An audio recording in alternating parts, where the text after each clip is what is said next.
Go! You don't want to go all the bloody way.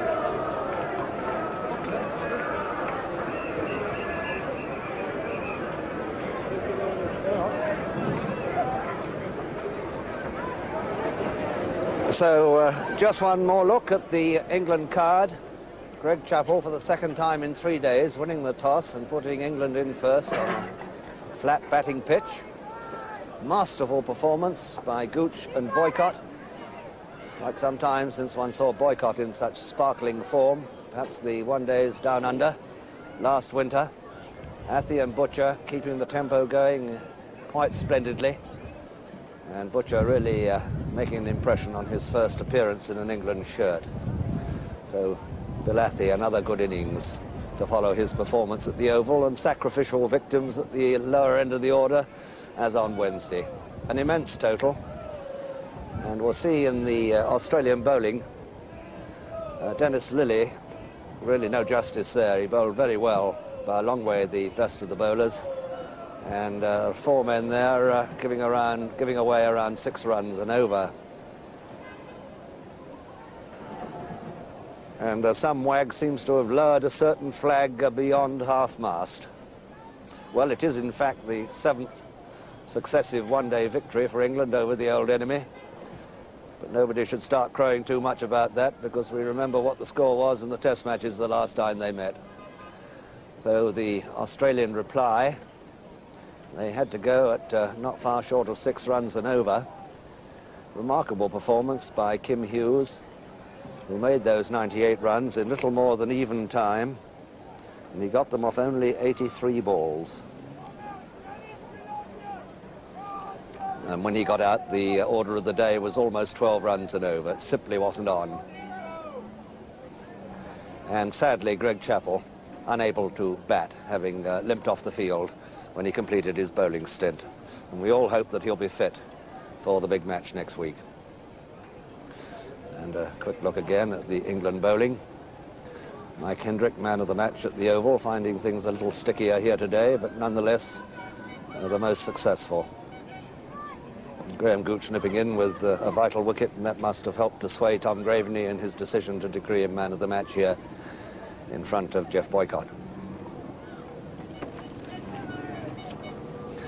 Well, it's almost time on this chilly evening for us to say farewell from our cricket team at Edgbaston. Just to say that you can see the highlights of today's game on BBC2 at 11:30 until midnight. And the next cricket here, I must remind you, is on Sunday, the John Player League, and there should be a very big house because Warwickshire, the current leaders, are involved in what is obviously a crucial encounter against Glamorgan. That's the John Player League next Sunday on BBC2. From Edgbaston now, good night.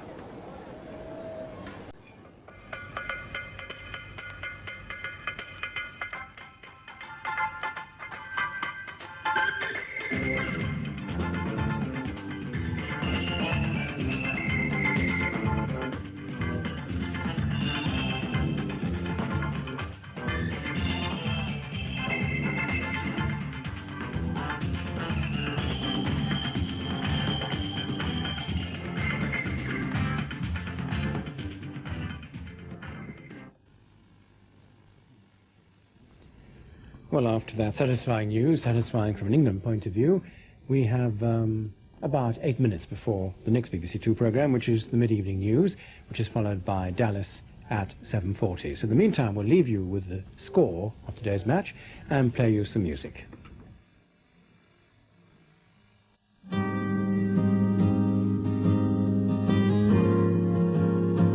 Expressing its understanding for the strikers and their demands. Unofficial car sales figures for the first 3 weeks of August show imports taking a record 63% of the market. Ford head the sales of British cars, but British Leyland's share has dropped to only 16%.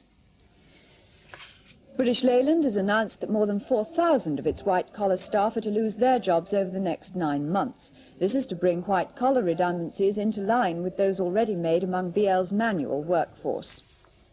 Police in Yorkshire say the woman found dead near Leeds yesterday was not a victim of the Yorkshire Ripper. Miss Marguerite Walls had been strangled, but police say the Ripper has never strangled any of his victims. And that's all from me. Newsnight is at 10:45. Now we take a look at the weather picture for tomorrow. In parts of England and East Wales, there is a risk of a slight ground frost tonight. Tomorrow, near the coasts of northeast Scotland and northeast England, there may be a few scattered showers. Northern Ireland, West Wales and southwest England may be rather cloudy at times too, with perhaps a little showery rain. But everywhere else it'll be dry and bright with some sunshine. The northwesterly wind will be lighter and less keen, so it'll be a little warmer than it was today. And that's the weather forecast for Saturday. In just a moment, there's Dallas. In Gardener's World, after that, Geoffrey Smith and Arthur Billett will be getting down to work and advising on how to grow all those lovely summer soft fruits, such as raspberries and blackberries. And they'll also be storing main crop carrots and beetroots. That's at 8:25. Part 3 of the story of France's greatest playwright, Molière, is at 9. Mary Marquis and Michael Dean will be bringing us the latest news and views from the Edinburgh International Festival at 9:55. Friday's Newsnight follows at 10:45. At 11:30 you can see highlights of today's Prudential Trophy cricket match, played between England and Australia at Edgbaston. And then at the fitting time of midnight, BBC2 takes off into the outer limits with Borderland, where matter becomes antimatter, positive is negative, and front is back. Two distinguished actresses lead the cast, Gladys Cooper and Nina Foch. So there's the full evening ahead on BBC2, which begins now with a fateful and momentous decision taken by Sue Ellen Ewing in Dallas.